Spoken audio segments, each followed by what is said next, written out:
सो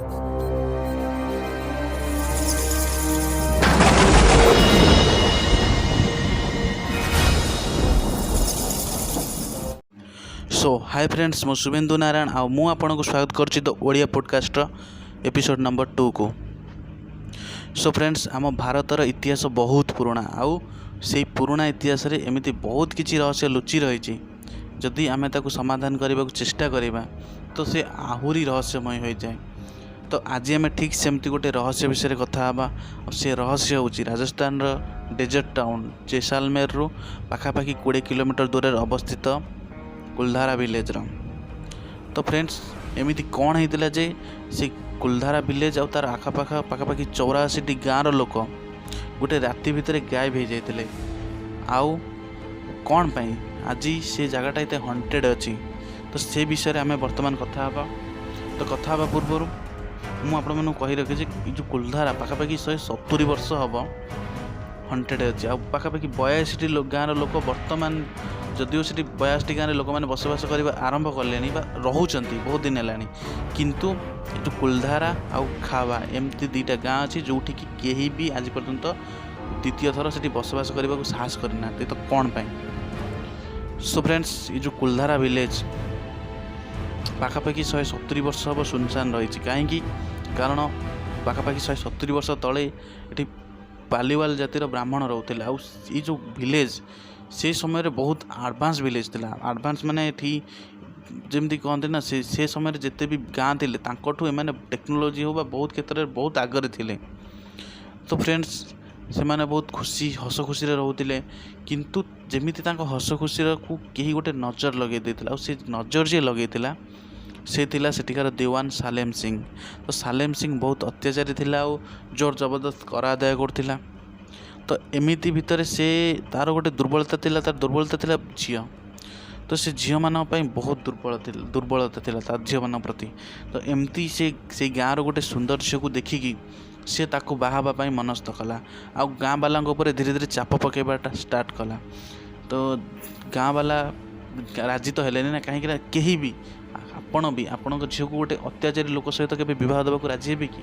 ठीक सेमती कहीं भी ताकू से जो झील को से सालेम सिंह सहित बाहागर करने राजी हेलेनी, कारण से तो एमती तो बहुत अत्याचारी बहुत निर्दयी लोक थिला। तो एमती भितर लगी रहा। तो गोटे दिन से सबकि लिमिट क्रॉस कला आउ कहला जे जदि तुम्हें माने आगामी पूर्णिमा भितर मो सहित तुम झीर विवाह न कराओ ताले मु तुम पर आक्रमण करी आ तुम झील को जोर जबरदस्त उठे नहीं विवाह करी। तो ये गाँ वाला आत्मसम्मान आ झीर इज्जतर कथा थिला। तो गाँ वाला माने गोटे से जो 84 गाँ थिला सेठिकार ग्रामवासी माने गोटे सभा डकेला। से सभारे से माने निष्पत्ति नेले जे से माने गाँ छाड़ी चली जाबे। आ ठीक से ही दिन राति रे से माने रहस्यमय भाव कुआड़े पड़ेले। और से 84 गाँ लोक गाँ पूरा से 84 गाँ पूरा सुनसान हो गला। से माने कुआड़े गले कहीं भी जान ना। आज पर्यंत भी कहीं जान ना जे सेठिकार लोक मैंने राताराति एते लोक कुआड़े गायब हो गले।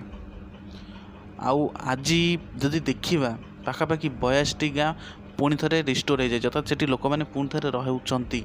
किंतु कुलधारा आउ खावा ए 2टा गाँव आज पर्यंत भी कहीं से बसवास करने साहस करना, कारण से ग्रामवासी मैंने जितेबाला गाँ छाड़ी जाते तो से किसी अभिशाप देकी जाते जे आम पर ये कहीं रहीपर। तो ठीक से ही होता।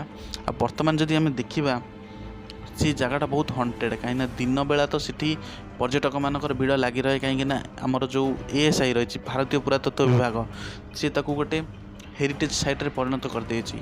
आउ किछि घर गुड़ाक अच्छी जोटा को रिपेयर भी कर देछि, जो दिन में तो सेठी लोक मानकर गहली चली लगे रहे, किंतु राति हेले से कुलधारा जो फाटकटा अच्छी से फाटक क्रॉस करने को कहीं साहस करंतिनी। आउ लोक मैंने यहाँ भी कहती जे सेठी राति जी भी जाइए ता सहित तो बहुत खराब होती।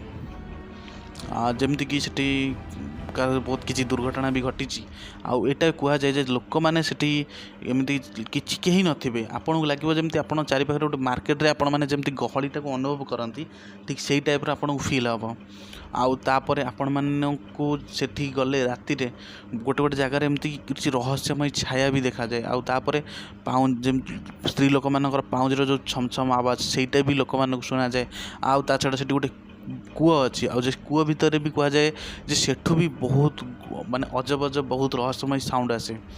सो ये तो थिला भाई से गाँव में बर्तमान राति से कौन हो जदि देखा इंडियन पैरानॉर्मल सोसाइटी से माने भी सब इक्विपमेंट नहीं से जाइए आटा कहते से जगह टोटाल नॉर्मल नुहे। तो आपण मैंने जो इंडियन पैरानॉर्मल सोसाइटी जो मान कम है जो हंटेड प्लेस बुलेकी एक्सप्लोर करवा और देखा से भूत रोचे कि ना से किसी मिलूँ ना ना यहाँ प्रूफ कर देते से जगहटा टोटाल नॉर्मल नुहे आउ से अभिशाप कारण बर्तमान तो से कहीं भी राति दिन में तो पर्यटकों खोला रहे कि राति से कहीं भी जावाक साहस करते ना आउ गोटे झीर इज्जत पाखापाखि 84 गाँव लोक गाँ से पलैते बर्तमान से जगहटा पूरा पूरी जमती कि आपण मैंने जब देखिए बर्तमान से जगहटा तो पूरा पूरी बर्तमान सुनसान पड़ रही जदि आपण मैंने देखिए जो कल्चर से पूरा माने सबुआड़े देखा जाए से जो कुलधारा गाँव कल्चर से कुलधारा भितर पशिजे से राजस्थानी कल्चर माने कल्चर को देखिए आपण मैंने भाई बहुत माने दिल को जो कहते दिल को सुकून मिलेगा से भाया गोटे फिलिंग आसो। सो फ्रेंड्स ये तो थिला आज वीडियो फ्रेंड्स आपण मान भर किसी सांग मैंने कंप्लेन करते भाई वीडियो रे बैकग्राउंड म्यूजिक अधिक चला तो सेटा भूल मोर कहीं भूल मो द्वारा कौन होता ना ओरिजिनल क्लिपटा जोटा मुझे रेकर्डिंग करते डिलीट हो जाता आ मुझे री रेकर्ड कली भूल कौन कर आर फ्रिक्वेन्सी बढ़ावा बदल में कौन कर बैकग्राउंड म्यूजिक फ्रिक्वेन्सीटा बढ़ाई देती जो कि से असुविधा था। तो फ्रेंड्स प्लीज सॉरी आपण मैंने कौन करेंगे ना ये वीडियोटा को ज़्यादा से ज़्यादा शेयर करूँ मुझे भाई बिल्कुल भी बैकग्राउंड म्यूजिक आड करूनी हाँ टिके टिके आड करुँची भाई बहुत कम आड करुँची मैनेज करने तापर वीडियोटा को प्लीज शेयर करूँ चैनलटा को निश्चित भाव सब्सक्राइब करेंगे कारण आपण गोटे गोटे सब्सक्राइब गोटे गोटे लाइक और गोटे गोटे कमेंट मत मोटिवेशन देता है आपण मानू ये वीडियो देवाई। तो प्लीज आपण मैंने निजर ख्याल भी रखु कहीं वर्तमान समय यहाँ निहाती भाव जरूरी अटे। तो goodbye see you soon.